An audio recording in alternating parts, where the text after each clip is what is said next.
A medida que las fuerzas alemanas se retiraban, las victorias de los aliados se acumulaban y el futuro de la Wehrmacht se desmoronaba.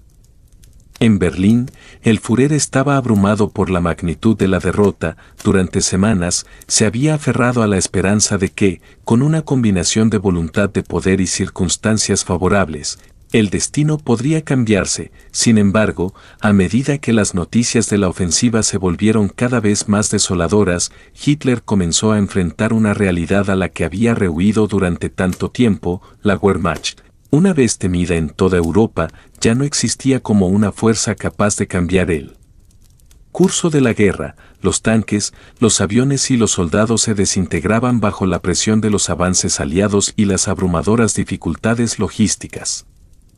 El 6 de enero de 1945, la situación llegó a un punto crítico. Los informes de inteligencia que llegaban a la sede del Führer mostraban la magnitud de la catástrofe. El número de bajas alemanas ascendía a más de 100.000, con miles de vehículos blindados destruidos, y las fuerzas alemanas ya no podían sostener una ofensiva, mucho menos mantener una defensa eficaz. Los tanques Tiger II, que habían sido una de las joyas del arsenal alemán, estaban abandonados en el barro belga por falta de combustible y municiones. La Luftwaffe, que había sido el terror de los cielos europeos, ahora apenas podía levantar más de 200 aviones, insuficientes para desafiar la supremacía aérea aliada. La derrota era inminente. En el búnker, las reuniones se sucedían a un ritmo frenético, pero la desesperación era palpable. Los oficiales que entraban y salían del despacho de Hitler no se atrevían a mirar a los ojos a sus compañeros. El Führer, normalmente conocido por su rabia explosiva, ahora se mantenía en un silencio gélido, una quietud que se sentía aún más aterradora. Había aceptado la derrota, pero no podía admitirlo en voz alta. La figura que había representado la fortaleza, la voluntad inquebrantable del pueblo alemán, ahora estaba rota, doblada bajo el peso de la realidad. Los informes de los frentes llegaban con rapidez, cada uno más desalentador que el anterior. En la tarde del 8 de enero, la última esperanza de que algo pudiera salvar a la Wehrmacht se desvaneció. Las fuerzas alemanas, que aún luchaban en las Ardenas, estaban siendo empujadas hacia el este por un ejército aliado que avanzaba imparable. El general Maro, comandante del grupo de ejércitos B, transmitía desesperadas solicitudes de refuerzos que ya no podían ser atendidas. Las unidades alemanas se encontraban en un estado de desorganización total, y la falta de combustible les impedía ejecutar maniobras efectivas. La Wehrmacht ya no podía mantener sus posiciones, y la retirada era la única opción. En el cuartel general del búnker, Hitler finalmente firmó las órdenes de retirada, pero su firma era apenas un gesto simbólico. No hubo festejos, ni alivio, solo un acto de resignación que sellaba el destino de millones. Durante todo el proceso, Hitler permaneció en su estudio, con la lámpara que iluminaba su rostro como el único testigo de su colapso interior. Su mente, alguna vez obsesionada con la supremacía, ahora luchaba por encontrar un sentido en lo que quedaba de su imperio. La guerra, que había comenzado con ambiciones grandiosas de conquistar Europa, terminaba con el Führer escondido en las profundidades de un búnker, rodeado por el colapso de su propio sueño de poder. El golpe de la derrota no solo era físico, sino psicológico. Los oficiales de alto rango, como Jodl y Keitel, también estaban siendo arrastrados por la marea de la desesperación. Estos hombres, que habían acompañado a Hitler durante años, que habían sido testigos de innumerables victorias y derrotas, ahora se encontraban atrapados en una red de contradicciones. Sabían que la guerra se había perdido, pero no podían abandonar al Führer. Estaban atrapados en un sistema que ya no tenía esperanza, pero que continuaba funcionando en su decadencia, como una máquina que ya no puede detenerse. A medida que las órdenes de retirada se distribuyeron entre las unidades alemanas, los soldados se dieron cuenta de que la guerra no solo se había perdido en los campos de batalla, sino también en el corazón mismo del Reich. La moral, ya de por sí baja, se desplomó aún más. Muchos soldados, exhaustos y desilusionados, se rindieron o desertaron. Los que siguieron luchando lo hicieron sin convicción, sabiendo que la causa por la que peleaban ya no tenía sentido. los informes que llegaban del frente eran cada vez más sombríos, y las ciudades alemanas empezaban a ser bombardeadas sin piedad por los aliados, lo que aumentaba la sensación de que la guerra ya no era solo una cuestión de perder un conflicto, sino de enfrentar el colapso total de una nación.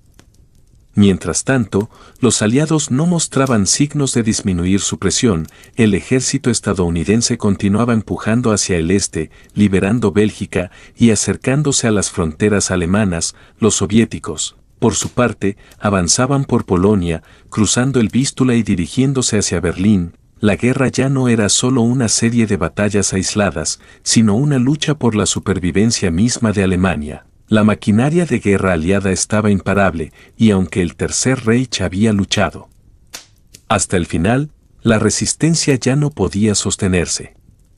En los días posteriores a la firma de las órdenes de retirada, el búnker del Führer se convirtió en un lugar de sombras y silencio.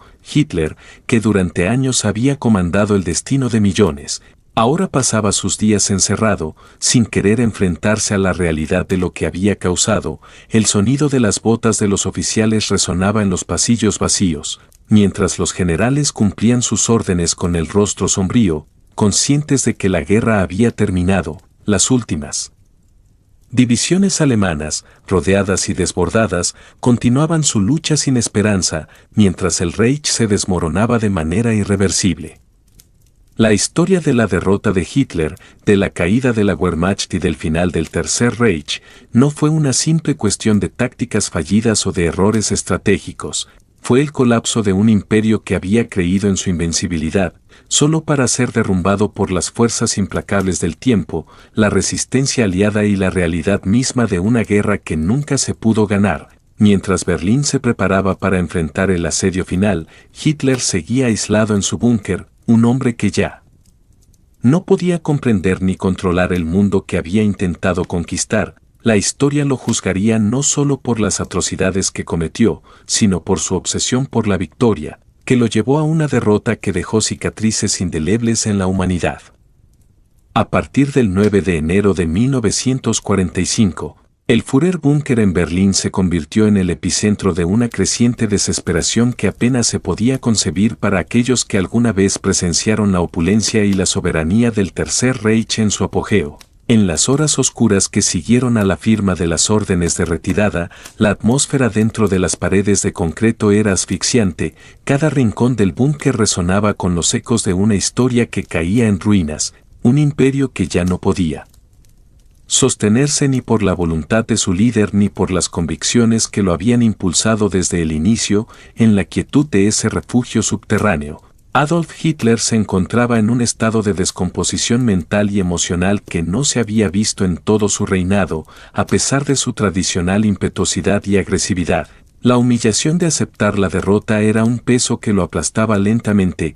Desde que las primeras noticias del colapso de la ofensiva en las Ardenas llegaron al búnker, Hitler había pasado de la furia descontrolada a un silencio sombrío, mientras su mente intentaba aferrarse a los fragmentos de una estrategia ya fallida. La muerte del sueño de una Alemania dominadora y la llegada de la inminente derrota en todas las frentes de batalla estaban marcando el principio del fin. La última gran ofensiva alemana de la Segunda Guerra Mundial, la que Hitler había promovido como la última oportunidad para cambiar el rumbo de la historia, se había desvanecido en un caos de ineficiencia, errores tácticos y, sobre todo, en la falta de recursos que una Alemania agotada no podía reponer. Sin embargo, lo que sorprendió a sus oficiales no fue la aceptación de la derrota, sino la forma en que Hitler, durante días, se mostró inmóvil ante la magnitud de la calamidad, como si el peso de la catástrofe no le dejara espacio para moverse. Mientras la Wehrmacht se desintegraba ante las fuerzas aliadas y soviéticas, la cúpula militar alemana era testigo de una transición alarmante, la transformación de un comandante en jefe audaz, calculador, obsesionado con la gloria del Reich,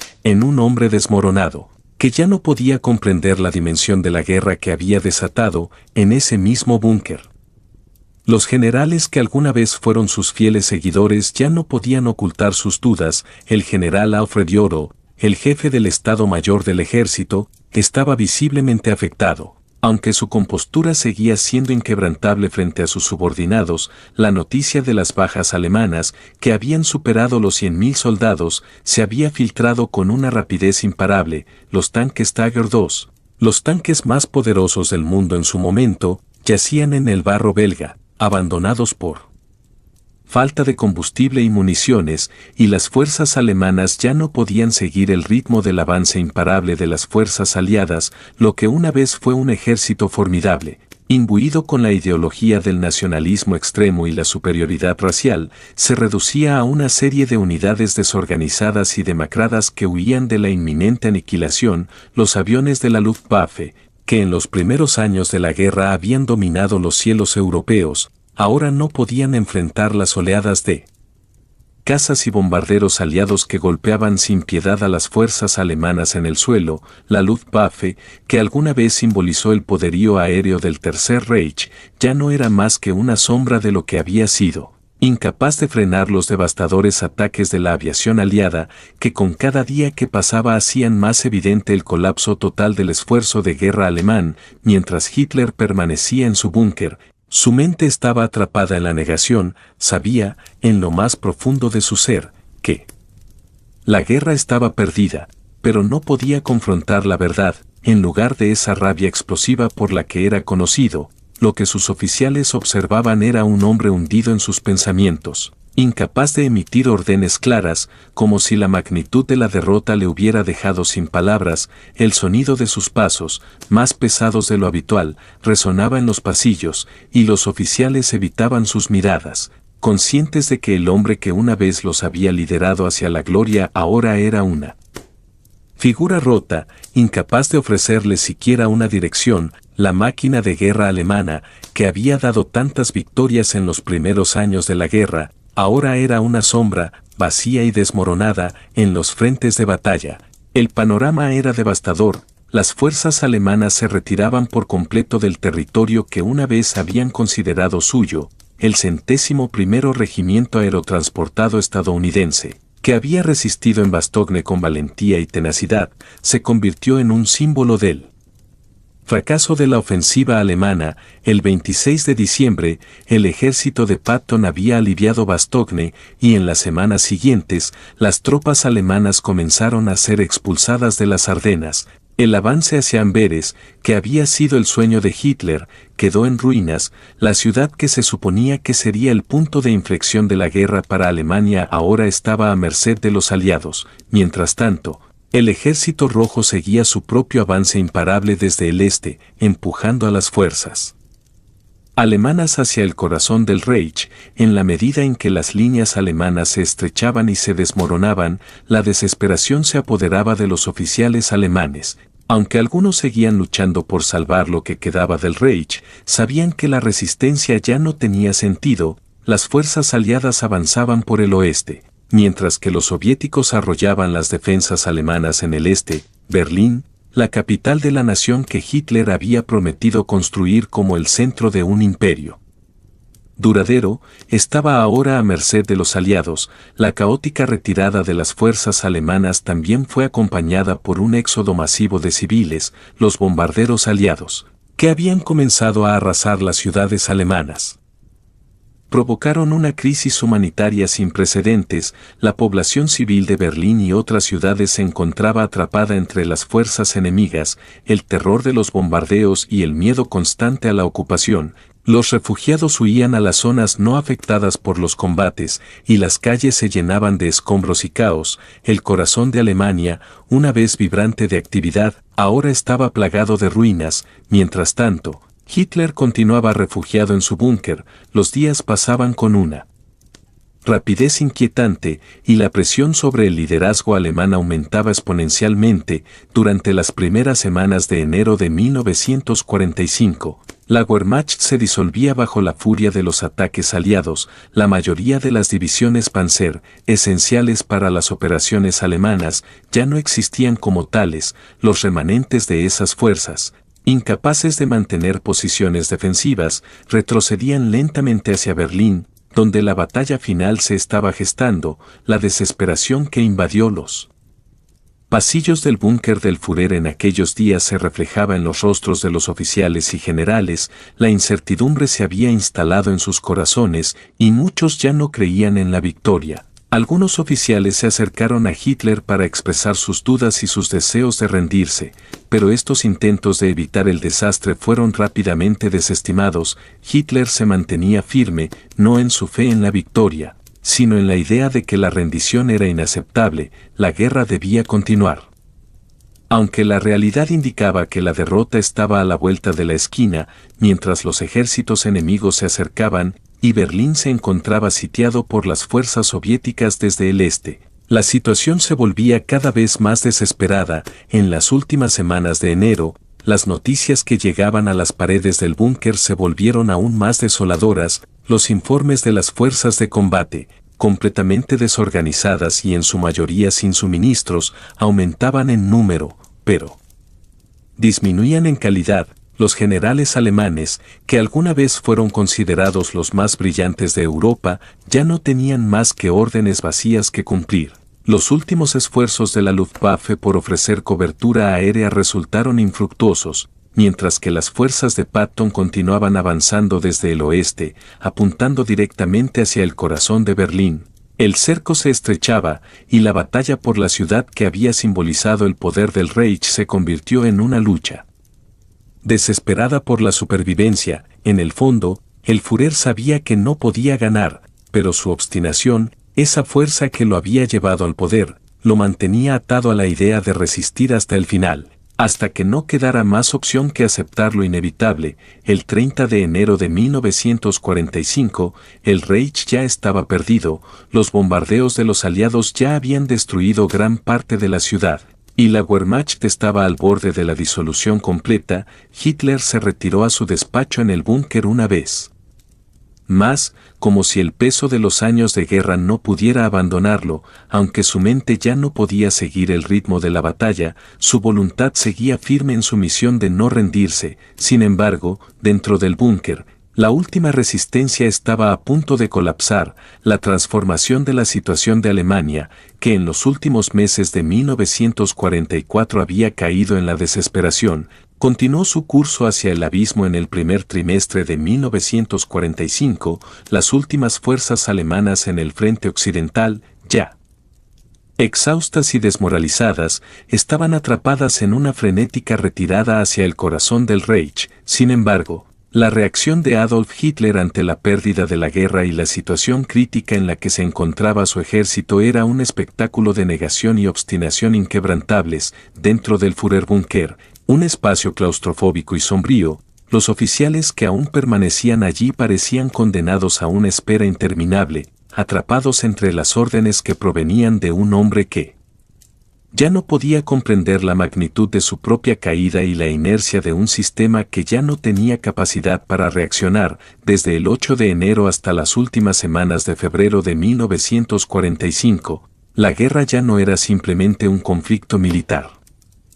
Se había transformado en una lucha por la supervivencia misma de la civilización alemana, una batalla en la que el Führer intentaba mantener su dominio sobre lo que quedaba de un imperio moribundo. La Wehrmacht, otrora poderosa, ahora se encontraba cada vez más fragmentada y desarticulada, incapaz de realizar siquiera los movimientos básicos de defensa. Mientras tanto, los avances aliados y soviéticos se intensificaban, empujando al Tercer Reich a su colapso definitivo. La toma de Bastogne, la liberación de París y la aplastante ofensiva del Ejército Rojo, ya en Polonia, habían mostrado la completa fragilidad de la máquina de guerra alemana, que luchaba por mantenerse a flote en el océano de derrotas que la rodeaba. En Berlín, la ansiedad de los oficiales alemanes era palpable. Aunque sus intentos de desesperado apoyo al Führer resultaban cada vez más ineficaces, el propio Hitler, encerrado en su búnker, había entrado en un estado de negación que lo mantenía alejado de la realidad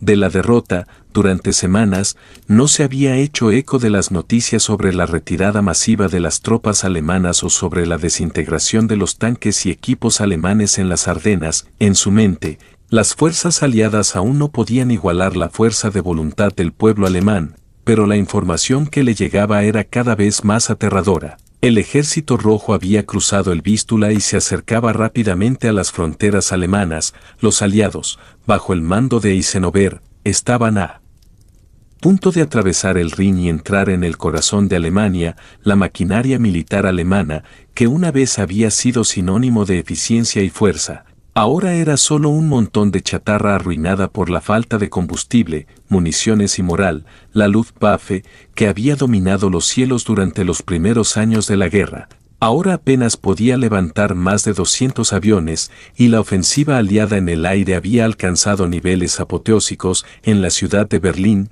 los civiles ya sentían la amenaza de la guerra de manera más directa. Las alarmas antiaéreas se disparaban a intervalos regulares y las sirenas anunciaban los devastadores bombardeos nocturnos que rasgaban los cielos. Las fuerzas alemanas que defendían la ciudad estaban al borde de la disolución, mientras la población civil trataba de sobrevivir entre los escombros de una ciudad que una vez fue la joya del Reich. Dentro del Führerbunker, la atmósfera era tensa y pesada. Hitler, que siempre había confiado en la fidelidad absoluta de sus oficiales, ahora parecía estar completamente aislado de la realidad. Los oficiales de alto rango, que en su momento fueron sus leales seguidores, se encontraban ante la disyuntiva de seguir sirviendo a un líder que ya no tenía poder real o rendirse a la inevitabilidad de la derrota. La dignidad y la lealtad ya no tenían cabida en este escenario, y los generales, como Jodl y Keitel, estaban comenzando a cuestionar en privado si la lucha aún tenía sentido, pero el Führer se mantenía firme, aunque los informes de las líneas del frente y los informes de la destrucción de divisiones Panzer llegaban cada día con más frecuencia. Hitler se negaba a aceptar que la guerra estaba perdida. En sus ojos, el poder de la voluntad seguía siendo suficiente para cambiar el destino de Alemania, aunque ya no quedaba suficiente poder material para sostener siquiera una defensa básica. En los pasillos del búnker, los oficiales ya no se atrevían a pronunciar la palabra derrota. En lugar de eso, hablaban en voz baja sobre la necesidad de mantener la moral alta y continuar luchando.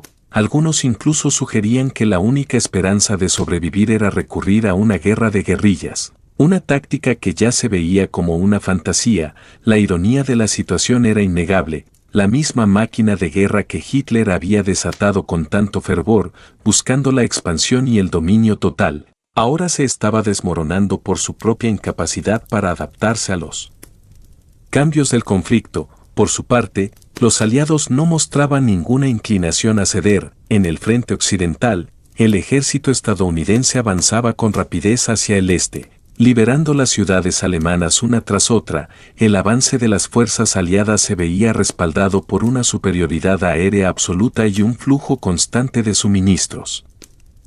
Por otro lado, las fuerzas soviéticas también presionaban desde el este, empujando a las fuerzas alemanas hacia un cerco cada vez más estrecho.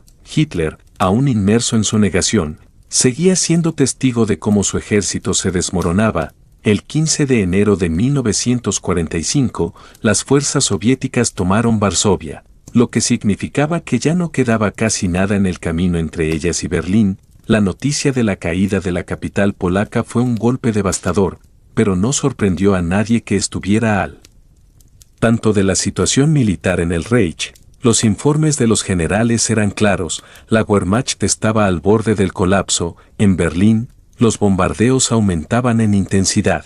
La ciudad que una vez fue el centro del poder nazi ahora se encontraba en ruinas. Sin embargo, a pesar del caos que se desataba alrededor de él, Hitler seguía aferrándose a la esperanza de que, con la ayuda de un milagro, pudiera revertir la situación, pero la falta de recursos y la creciente escasez de personal calificado para la defensa hacían imposible cualquier tipo de ofensiva exitosa. El 21 de enero, el frente occidental se rompió definitivamente. El ejército de los Estados Unidos, al mando del general Patton, cruzó el Rin y comenzó a avanzar hacia el corazón de Alemania. El avance fue rápido y sin apenas resistencia. Las fuerzas alemanas que aún se encontraban en el frente se retiraban en desorden. La Wehrmacht, a la que Hitler había confiado la supremacía sobre Europa, se había desintegrado. La caída de Berlín se estaba volviendo inminente, y el líder alemán, cada vez más aislado, ya no podía controlar el flujo de eventos. En el Führerbunker, las discusiones sobre la rendición comenzaban a tomar forma. Muchos oficiales y generales, que en tiempos anteriores habrían sacrificado cualquier cosa por cumplir las órdenes de Hitler, ahora se encontraban dispuestos a tomar el control de la situación y poner fin al sufrimiento innecesario de la población alemana, pero Hitler, sin embargo, se mantenía fiel a su idea de que Alemania no podía rendirse, que debía luchar hasta el final. Mientras tanto, los aliados continuaban presionando. A finales de enero, los informes de la resistencia alemana que quedaba en Berlín indicaban que la ciudad se encontraba prácticamente rodeada. Las últimas fuerzas de la Wehrmacht luchaban desesperadamente en las calles, pero su resistencia era cada vez más inútil. El cerco sobre Berlín era imparable. Para el 15 de febrero, los avances soviéticos habían roto las últimas líneas defensivas alemanas en el este. Los tanques alemanes, que alguna vez fueron símbolos de poder, ahora yacían abandonados a lo largo de las carreteras. Mientras los soldados alemanes trataban de escapar del cerco soviético, Hitler, atrapado en su búnker, ya no podía hacer nada para evitar el destino de su nación. La derrota era ahora una cuestión de tiempo, y su obsesión por no rendirse solo prolongaba la agonía. Durante esas semanas, la resistencia alemana en Berlín continuaba en una lucha sin esperanza. El final se acercaba, pero la lealtad a Hitler seguía siendo una presencia en la ciudad, aunque de forma cada vez más tenue. Mientras la ciudad se desmoronaba, las tropas aliadas, lideradas por los soviéticos en el este y los estadounidenses en el oeste, se aproximaban al último bastión del Tercer Reich, una fortaleza de la que ya no quedaba nada. Al final, fue la maquinaria de guerra alemana, que había sido levantada con tanto ímpetu y que había sembrado tanto terror por toda Europa, la que colapsó bajo el peso de sus propios errores, su desmesurada ambición y su incapacidad para adaptarse al cambio en la naturaleza de la guerra. La caída de Berlín, el último símbolo de la supremacía nazi, marcó el final del régimen de Hitler. La situación en Berlín, a medida que los días de enero se deslizaban hacia la etapa final del conflicto, se convirtió en un microcosmos de la fatalidad que sobrevenía al Tercer Reich desde las entrañas del Führerbunker. Un pequeño y frío refugio subterráneo en las profundidades de la Cancillería. Adolf Hitler y su círculo cercano de colaboradores se encontraban cada vez más alejados de la realidad que se desarrollaba a su alrededor. Las fuerzas aliadas, que avanzaban desde el oeste bajo el mando de Dwight D. Eisenhower y Bernard Montgomery, y desde el este bajo el avance imparable del Ejército Rojo, estaban a punto de cerrar el cerco sobre la capital alemana. Sin embargo, dentro de esos muros subterráneos, la batalla que se libraba era una denegación, de resistencia al colapso y de un esfuerzo inquebrantable por mantener una fachada de poder que ya no existía. En los pasillos del búnker, los oficiales de alto rango, que alguna vez fueron los lugartenientes más leales del Führer, comenzaban a entender lo que sus sentidos les indicaban, aunque se negaban a aceptar por completo. La guerra se había perdido. Los informes eran incesantes, una marea interminable de malas noticias que llegaban de todos los frentes. El 1 de febrero de 1945, las fuerzas soviéticas habían logrado un avance arrollador a través de las líneas alemanas en Polonia, cruzando el río Vístula y acercándose rápidamente a las fronteras de Alemania. En el frente occidental, el ejército de los Estados Unidos, dirigido por el general George S. Patton, había cruzado el Rin el 26 de enero, y las fuerzas alemanas estaban siendo empujadas en una retirada desesperada hacia el este. La Wehrmacht, que en sus días de gloria había dominado Europa, ahora estaba desintegrándose. Sus unidades diseminadas y desorganizadas, incapaces de ofrecer resistencia eficaz ante el avance aliado. Mientras tanto, la Luftwaffe, que alguna vez fue la reina de los cielos europeos, ahora era una sombra de lo que había sido, con un puñado de aviones dispersos que luchaban en vano para contrarrestar la superioridad aérea de los aliados. Los informes que llegaban al Führerbunker describían la destrucción de los últimos remanentes de las formaciones blindadas alemanas, con cientos de tanques abandonados en los campos de batalla por falta de combustible y municiones. La moral en el búnker estaba a punto de quebrarse. pero Hitler, el hombre que había fundado el Tercer Reich, sobre la base de su voluntad inquebrantable, se aferraba a la idea de que la derrota aún era evitable, lo que sus oficiales y generales veían como la culminación inevitable de una guerra perdida. Él lo veía como una lucha final que podría dar un giro milagroso. Sin embargo, sus días de poder ya habían pasado. La ciudad de Berlín, su capital, se estaba desmoronando. El avance soviético desde el este y la ofensiva aliada desde el oeste habían dejado la ciudad en una posición vulnerable. Los bombardeos aliados sobre Berlín se intensificaron a medida que las fuerzas alemanas se retiraban de las regiones circundantes y la población civil se encontraba atrapada entre el fuego cruzado de las batallas. La vida en la ciudad se había vuelto insoportable. Los edificios que alguna vez fueron el símbolo del poder nazi ahora eran escombros humeantes, los estandartes de la esvástica se desvanecían lentamente, mientras las bombas caían con precisión mortal. Hitler, por su parte, se rehusaba a abandonar la ciudad. Para él, la derrota era algo que no podía aceptar, la imagen de un líder invencible, cuya voluntad había sido la fuerza motriz detrás de la expansión del Reich, comenzaba a desmoronarse junto con el mismo régimen que había construido. Sin embargo, lo que más desconcertaba a los oficiales que aún permanecían a su lado era la falta de una estrategia coherente.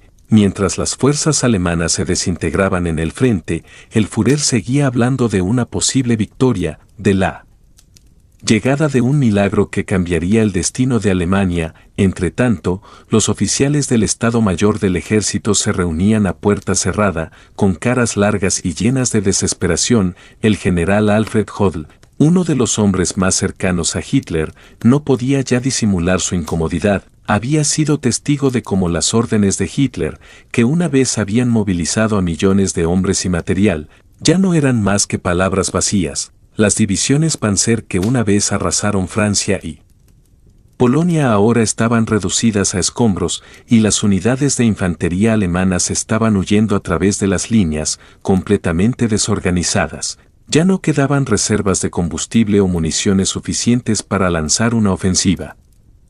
La desesperación en el búnker aumentaba a medida que los días pasaban. A mediados de febrero, la situación en Berlín era insostenible. Los informes sobre la derrota de las fuerzas alemanas en el frente occidental eran aterradores. Los tanques aliados avanzaban implacablemente a través del territorio alemán, mientras las fuerzas soviéticas rodeaban Berlín por el este. Los ciudadanos de Berlín, muchos de ellos aterrorizados y desesperados, trataban de huir de la ciudad, pero las rutas de escape estaban bloqueadas y la ciudad se llenaba cada vez más de escombros y cadáveres. Los sobrevivientes, que alguna vez creyeron en la supremacía del Reich, ahora se enfrentaban a la realidad de un colapso total.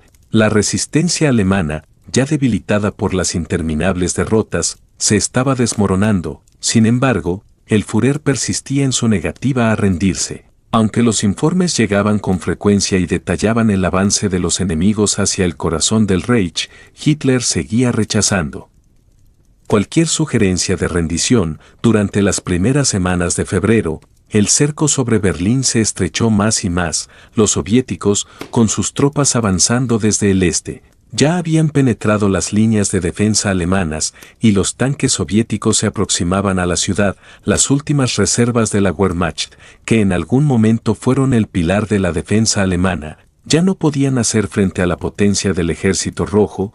Hitler, aún aferrado a la creencia de que su voluntad podría cambiar el curso de la guerra, se rehusaba a ceder. Los informes sobre la situación en Berlín eran cada vez más sombríos. La ciudad ya estaba siendo bombardeada sin cesar por los aliados. Las columnas de humo se alzaban desde cada barrio de la capital, mientras que la población se refugiaba en los sótanos, esperando lo inevitable. La maquinaria de guerra de Hitler, que había conquistado grandes partes de Europa, se había convertido en una sombra de sí misma. Las últimas reservas de alimentos, municiones y combustible eran insuficientes para sostener la defensa de la ciudad. Mientras tanto, las fuerzas aliadas estaban a solo unos kilómetros de Berlín. La tensión en el búnker alcanzaba niveles insostenibles.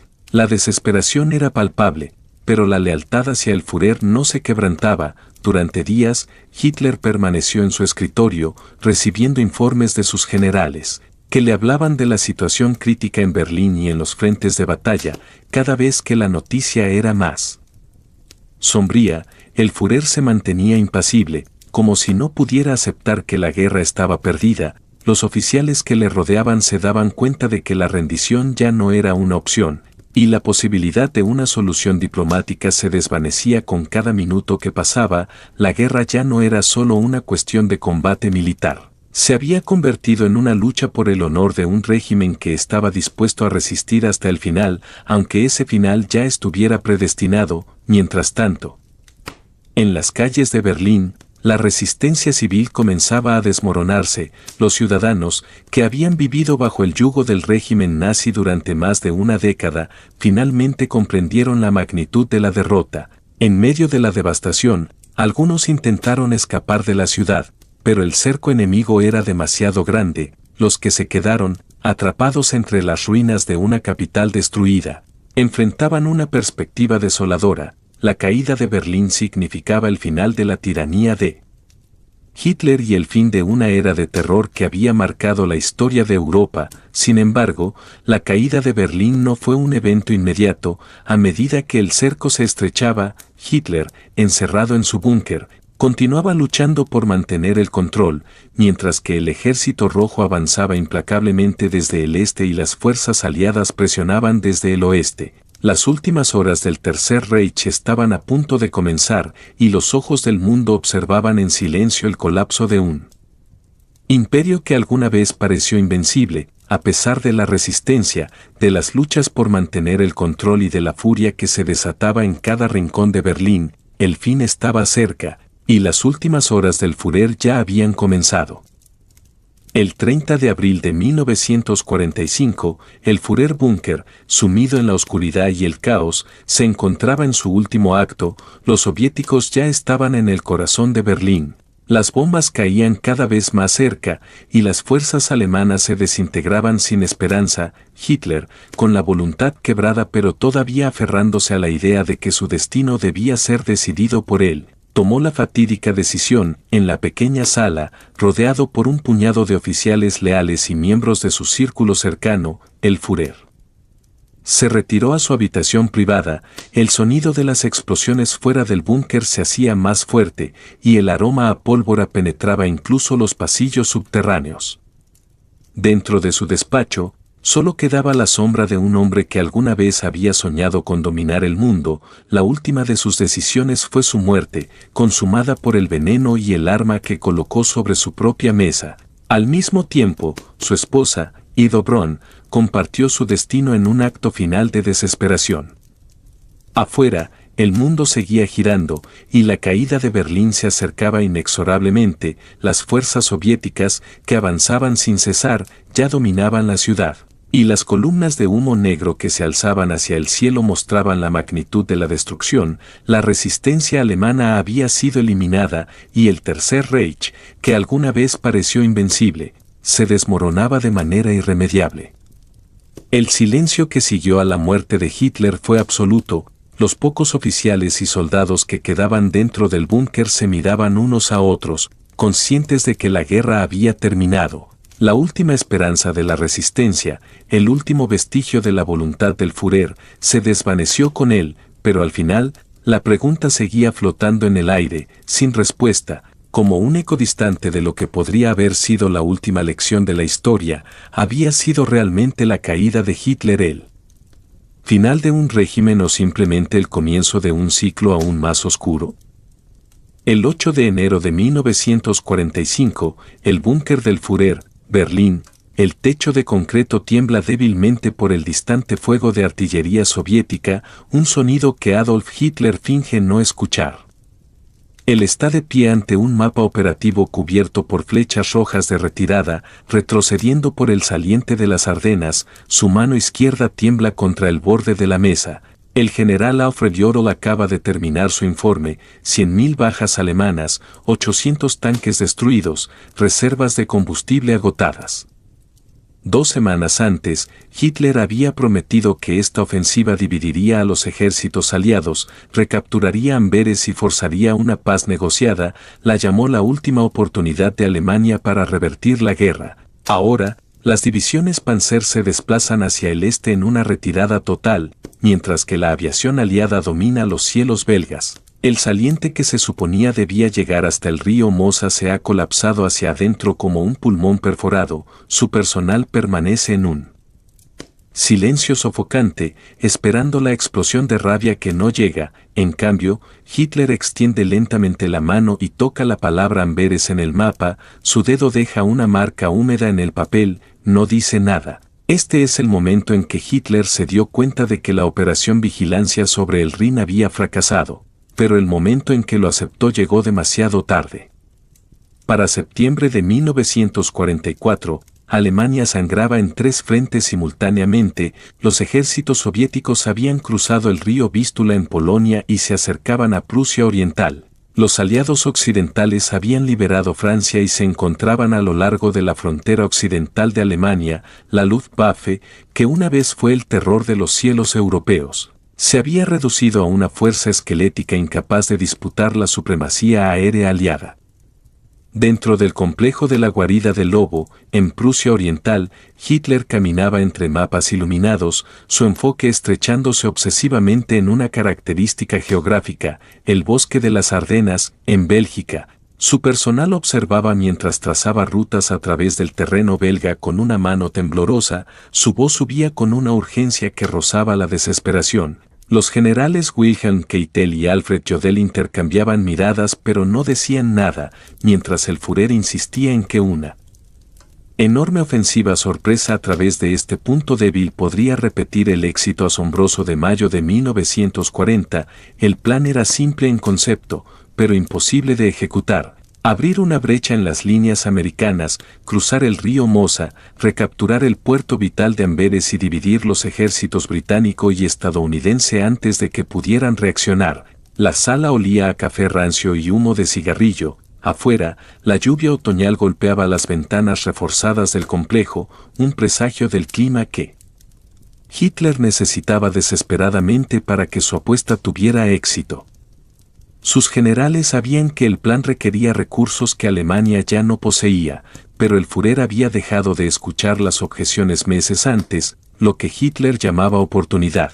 Sus comandantes de campo reconocían como desesperación disfrazada de planificación operativa. Durante octubre y noviembre, Hitler se convenció a sí mismo de que la historia podía repetirse. Dentro de la Cancillería del Reich, celebraba sesiones nocturnas de planificación a la luz de las lámparas, seleccionando personalmente las fuerzas para la operación Vigilancia sobre el Rin. El 6º Ejército Panzer de Sepp Dietrich conduciría hacia Liege, el 5º Ejército Panzer de Hasso von Manteuffel se dirigiría hacia Namur y el 7º Ejército de Erich Brandenberg protegería el flanco sur. En mapas tácticos extendidos sobre mesas de roble, los alfileres de colores marcaban la ruta, un avance de 200 kilómetros a través de las líneas aliadas hasta la costa belga.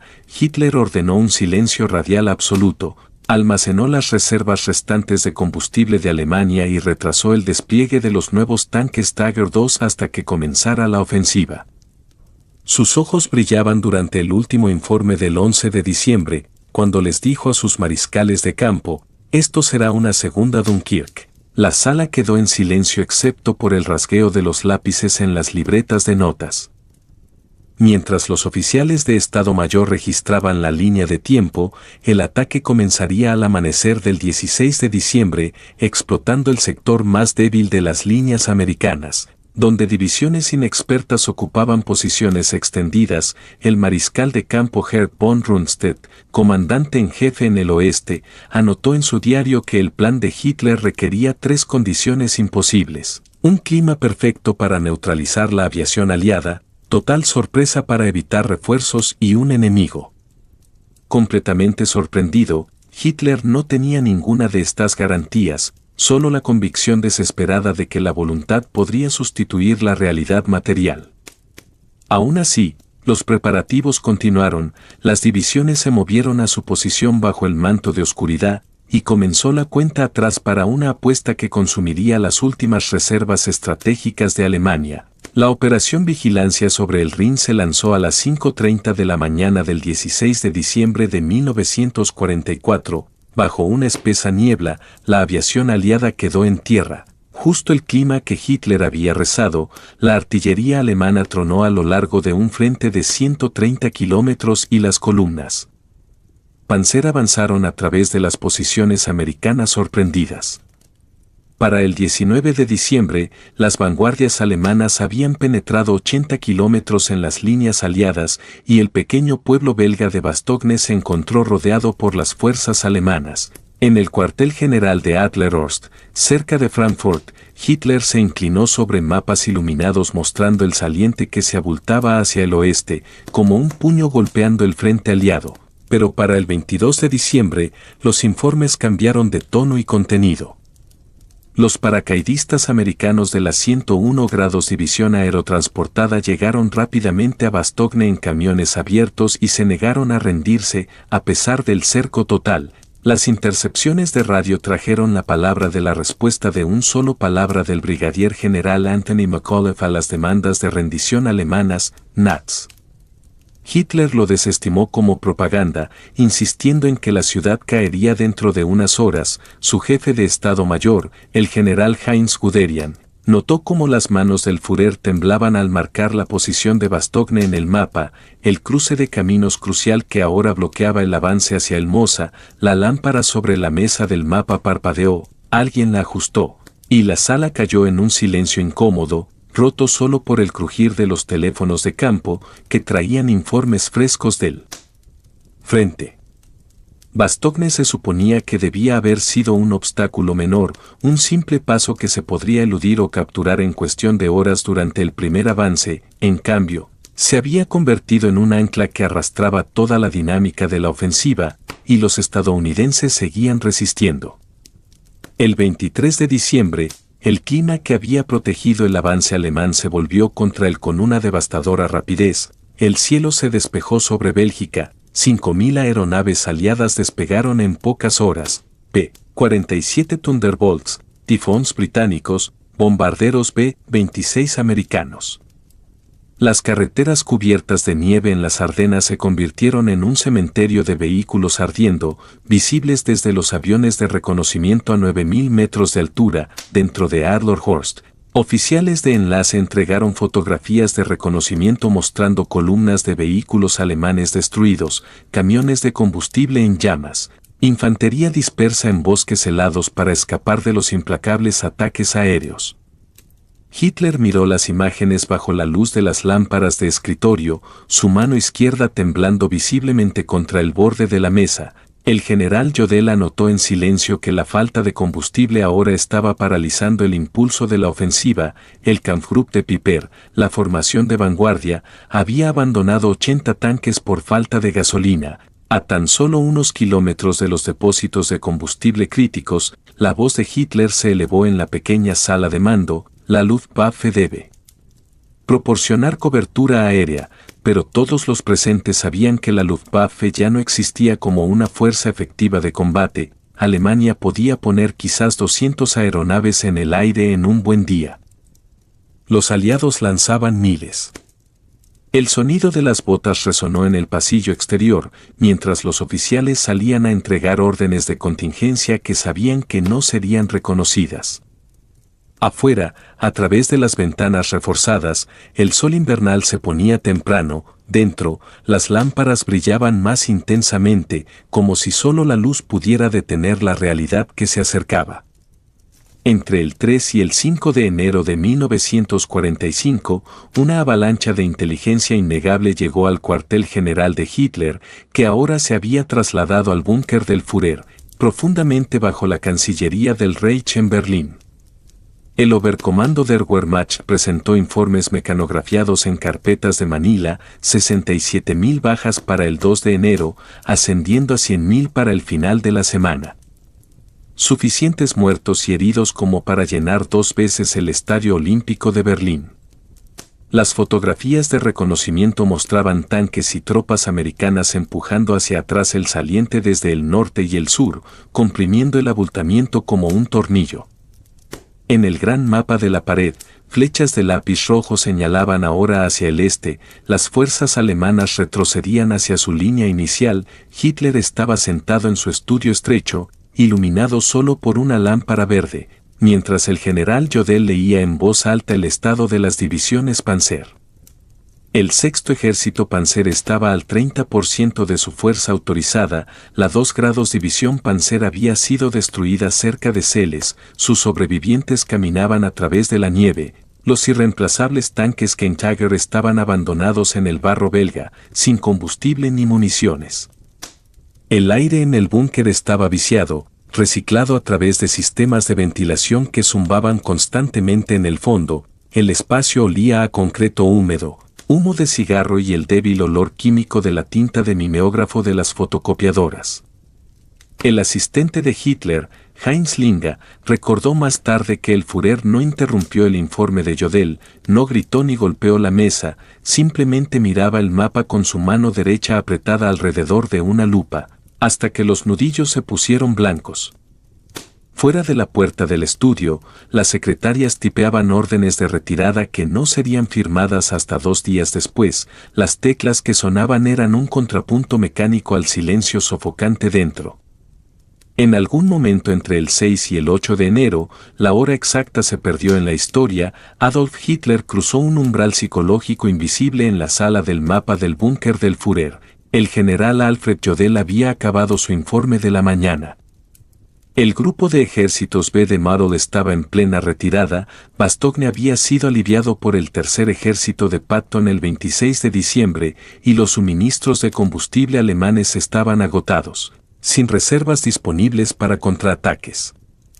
La ofensiva de las Ardenas, lanzada con tanta confianza 3 semanas antes, había consumido las últimas reservas estratégicas móviles de Alemania y no había logrado nada.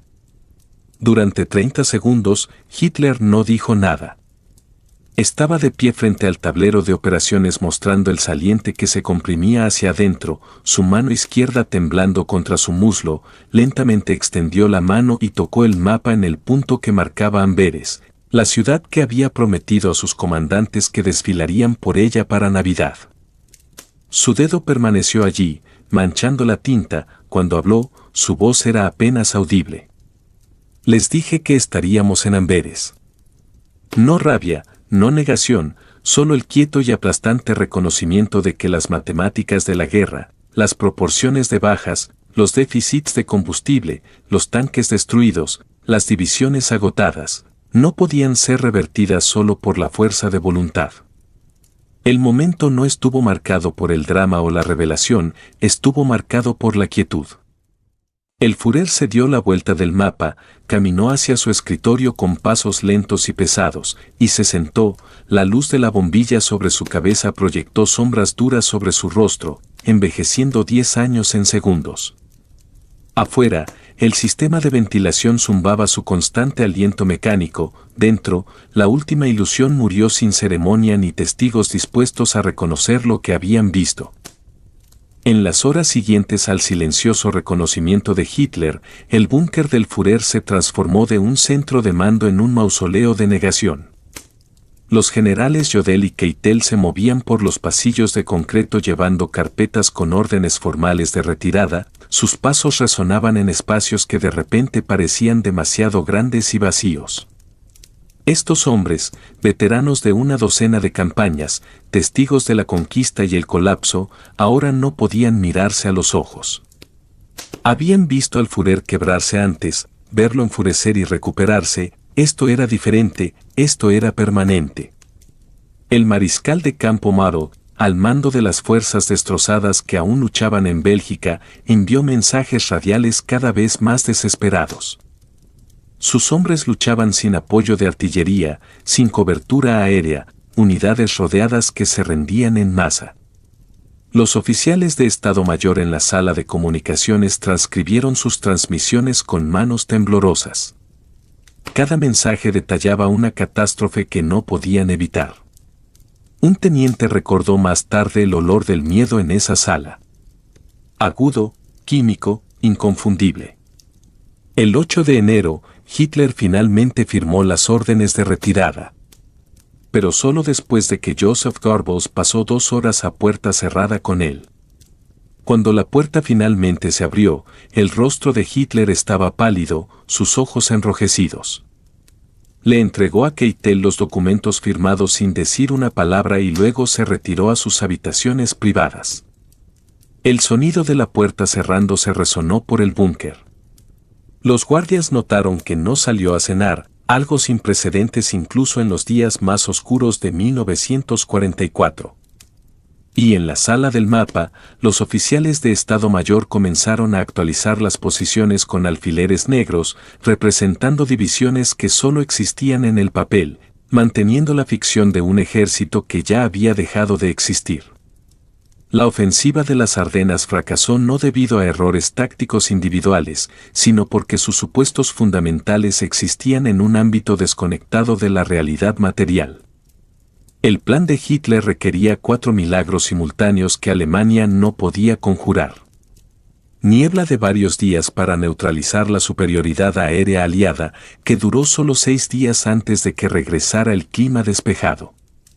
Capturar depósitos de combustible estadounidenses intactos para mantener el avance, lo cual fracasó, ya que las fuerzas estadounidenses destruyeron sistemáticamente los suministros antes de retirarse. Resistencia débil americana durante el periodo navideño, lo que subestimó catastróficamente el rápido despliegue del Tercer Ejército de Patton y la tenacidad de la 101 grados aerotransportada.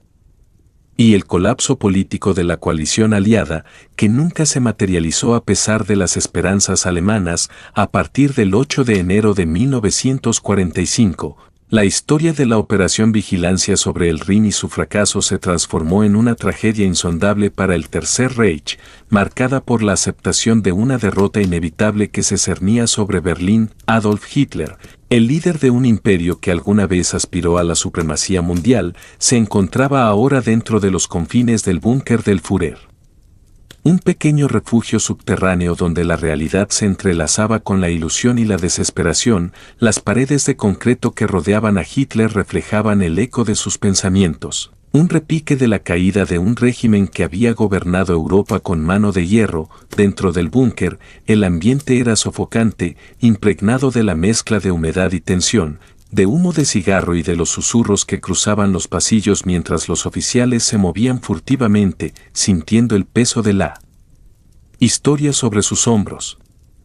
Mientras tanto, afuera, la guerra continuaba con una ferocidad inusitada. En las Ardenas, los ejércitos alemanes, exhaustos y desbordados, trataban de mantener una lucha que ya no podía ganarse. La resistencia de Bastogne había desmoronado una de las esperanzas más brillantes de Hitler, que la ofensiva lograría un golpe decisivo contra los aliados, arrastrándolos a una paz negociada. El general Patton, con su tercer ejército, había infligido una derrota humillante a las fuerzas alemanas, liberando Bastogne el 26 de diciembre.